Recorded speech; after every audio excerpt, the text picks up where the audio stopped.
Hello, everybody. I can't see you, but I can see you in my mind's eye. And it's good to be with you. And we're going to start a new series today. I don't know what you think about these masks that we have to wear. It's a bit of a nuisance, but we were in Costco the other day and we bumped into the Lone Ranger, and he said, I don't have any trouble with these masks. And then he told me that Zorro was in the store as well, but he was lost in the crowd. I couldn't find him. Anyway, we'll persevere. And now we are ready to start our new series. And let us raise the curtain so we can find out what it is all about. Well, the new series is Restoration, the Nehemiah Story. We're going to start with part 1 in a moment. But let's just get a little bit of background before we do so. First of all, we want to remind ourselves that God is in the restoration business. And this is demonstrated very well in a trilogy of books in the Old Testament. And these were all written during the exile, when the people of God had been taken away to another place far from where they lived. And they were in exile. These foreign kings used to like to do that. They would take a whole lot of people out of where they were felt comfortable into another place in which they were not comfortable. And so it kept them off balance, and they would not revolt against their new captors. Well, that's what happened to the people of Israel. And these books were written then. First, there was the book of Ezra. And Ezra was actually a Jewish scribe and a priest. And he did something very significant. He reintroduced the Pentateuch to the people in Jerusalem. Now, you remember after these people, after the enemy had come over, they just flattened everything, knocked down the walls, burnt the gates, destroyed the temple, got rid of everything. And so these people had nothing. It's not like today when you could say, well, open your Bible to Genesis chapter 6 or something, because they just didn't have them. And most of them couldn't read either. So he had this momentous task of reintroducing people to the Pentateuch. And then, of course, the book of Nehemiah follows that, and that's the one we'll be looking at a bit more closely. And then finally, Esther was the third one. She was the beauty queen who became the real queen. And did she do anything? Oh, yes, she certainly did. She saved her people from annihilation. There was a man called Haman who had the same ideas about Jews as Hitler did and tried to get rid of all of them. It didn't work then, and it certainly has never worked, because those people are still back in their country. So God restores many different things. He restored the altar. He restored the temple. He restored the houses, the walls. That's where we all come in. The worship and broken lives, all through these 3 books. Then we got to notice that God implores all kind of people. We could call him actually an equal opportunity employer. Now, if I was God's HR person, human resources, I would say, Lord, I've looked at some of these resumes and I would not use these people. God says, I can use anybody that I want to use. He even used heathen monarchs. Maybe they didn't always know God was using them, but he certainly did use them. People like Cyrus, Darius, and Artaxerxes. Well, Darius, you might know him better by the American translation or way of saying his name, Darius. And then Artaxerxes is a little known fact about him. He let his friends and his inner circle call him Art. So if you hear me talking about Art, you'll know it's Artaxerxes, because he's the one that's in this chapter that we're going to be looking at. And then his enemies called him Art the Axer. Not a very pleasant person. And then God uses his chosen people. Now, they weren't all that eager to be chosen or to be used. They didn't mind the badge, I'm one of God's people, but they didn't always cooperate too well. You remember Jonah? He was a very good example. God told him to go east, so he jumped on a boat and went west as far as he could go and had a whale of a time getting back. And then, of course, there's Joshua, and some people may be thinking, wait a minute, wasn't Joshua the guy that knocked down the walls of Jericho? And we're talking about building up walls. Well, actually, that was a different Joshua. Joshua was a priest who worked with Zerubbabel. I like that name, Zerubbabel, because it reminds me of rubble and all the rubble they had to step over on their way to Jerusalem. And he led 42,000 Jews back from captivity. And then we have Haggai and Zechariah. And what they did was they helped restore the temple. And then we come to Ezra and Nehemiah. We'll be talking about Nehemiah's story soon. And then Mordecai and Esther that we just mentioned. And then everyday people God can use. Now, our government has given me a very exalted title. I'm non-essential. People ask me, what do you do? Well, I'm non-essential. Well, God says, I don't care if you're non-essential. I can use you too. Isn't that great? So we'll see the following as we go through this book. We'll see that God can use heathen kings and everyday people to do extraordinary things. When we look at that word extraordinary, what does it mean? Well, when you think about it, obviously, it's just two words put together, ordinary and extra. And God says, I have a great deal for you. If you work with me, I'll let you do the ordinary thing, and I'll do the extra. Now, another thing we're going to find out is doing something worthwhile brings opposition. And boy, oh boy, did Nehemiah have opposition. And the enemy is subtle, creative, and versatile. So you have to really be on your guard about this enemy. He's not just going to come raging in full tilt. He's got different ways of trying to stop you. And if one plan doesn't work or it fails, he tries another. He never gives up. The enemy never gave up until the war was finished. How do you like these new curtains?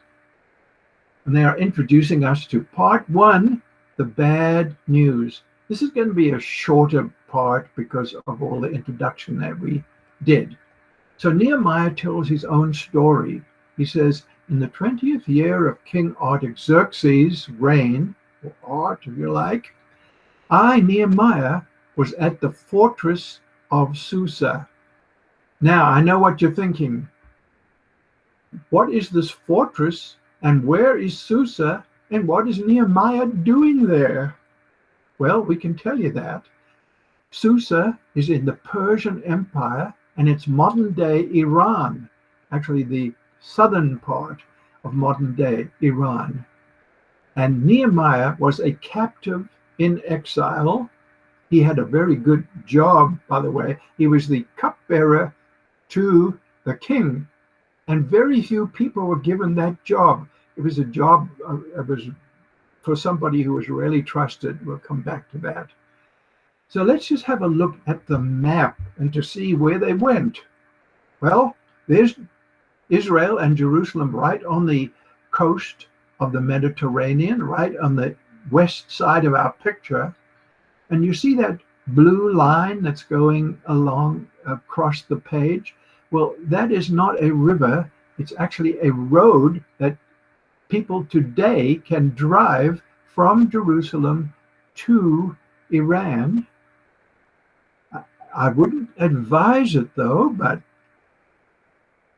the map people tell us that It would take you about 30 hours, 28 hours, somewhere there, depending on how long you stopped if you went there. But remember, in those days, they didn't have transport, they didn't have nice roads, and so they were forced to walk all that way, all those many miles to Iran or Persia, and then they were kept there as captives.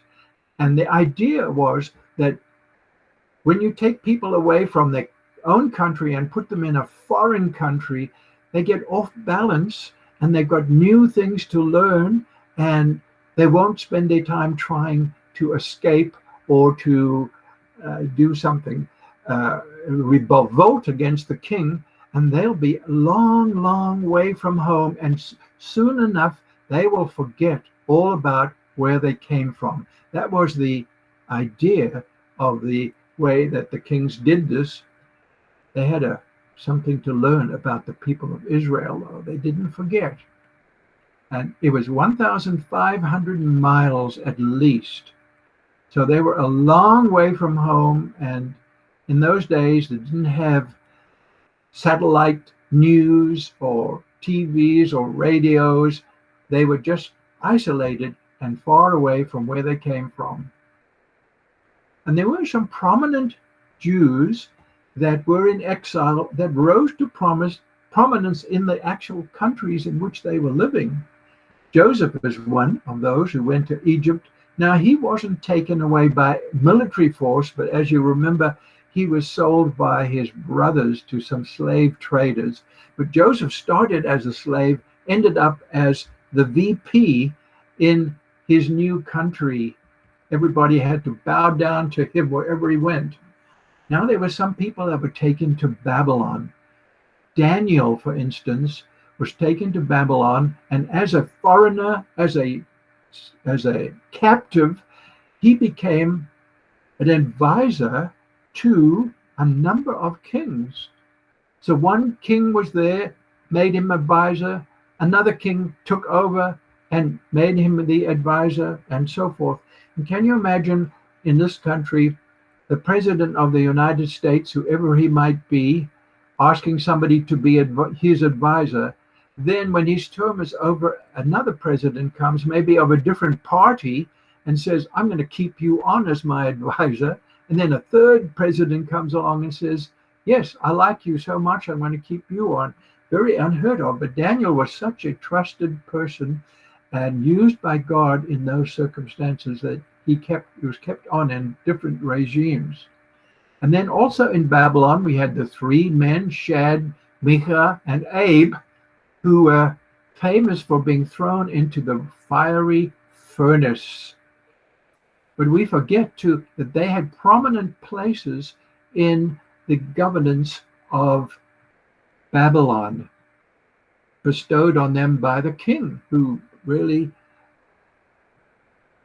put a lot of stake in them. Now we have Esther and Mordecai, who were sent away to Persia. They were exiled in the Persian, which is also a part of Iran, but modern Iran, but maybe the more northern part. And you can see that Mordecai was much taller than all the other. No, he wasn't. He just had a longer name. But they did great things. And if we did that book of Esther with the class several years ago, and I tell you, if the person who wrote the book of Esther was a Hollywood scriptwriter, he would have got an Emmy for it, because it's such a fantastic story with so many twists and turns of good and evil. If you haven't read it, you've got to read it.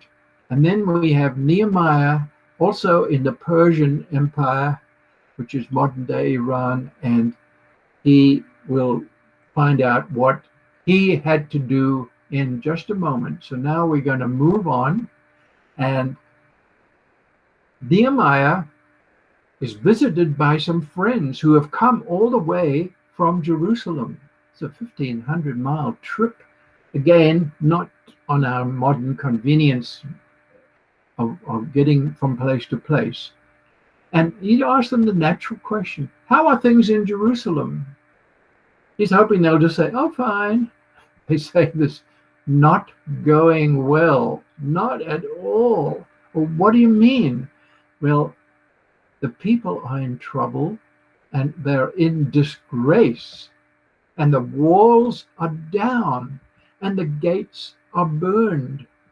Whoa, it's just pathetic. Everywhere there is just mess and rubble, and nothing has been done. Now, Nehemiah could have listened to all this, and he could have thought something like this: well, it's not my problem. It's like if we heard about something happening in China, maybe, and somebody told you about the big earthquake, a lot of people were killed. You probably wouldn't actually use these words, but you might be thinking, well, that's terrible, but it's not my problem. Or he could have said, I wish I could go and help them, but I'm a captive here. I can't just go waltzing off. I have a great job, but I'm still a captive. Or he could have thought, I don't know what's the matter with these people. They've had 13 years to fix the wall and the gates, and I'm just hearing that it's still in a mess. 13 years. He could have got very spiritual and said, I'll pray for them to get busy. Or he could have said, God is judging them, which was true. God is judging them, and I am not going to get in the way of God's judgment. Or he could have said, this may be one of my favorites, I'm a cupbearer, not a contractor. See, his job in serving the king, one of the things he had to do was to hand the wine to the king. And if he suspected anything in the wine, he would take a sip of it first and then hand it to the king. And he had to have manicured hands to do that job. And if he went and picked up boulders and tried to fix the walls and clear up rubble, he would have rough hands, not very good for a job like that. So he could have said, I'm a cupbearer, not a contractor.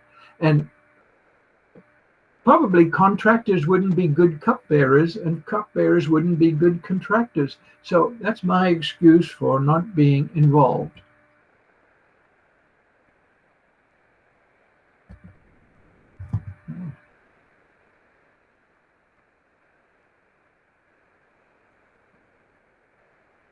Somebody should do something, was his next thing that he could have thought. And when you say somebody should do something, what you're really saying is nobody is going to do anything.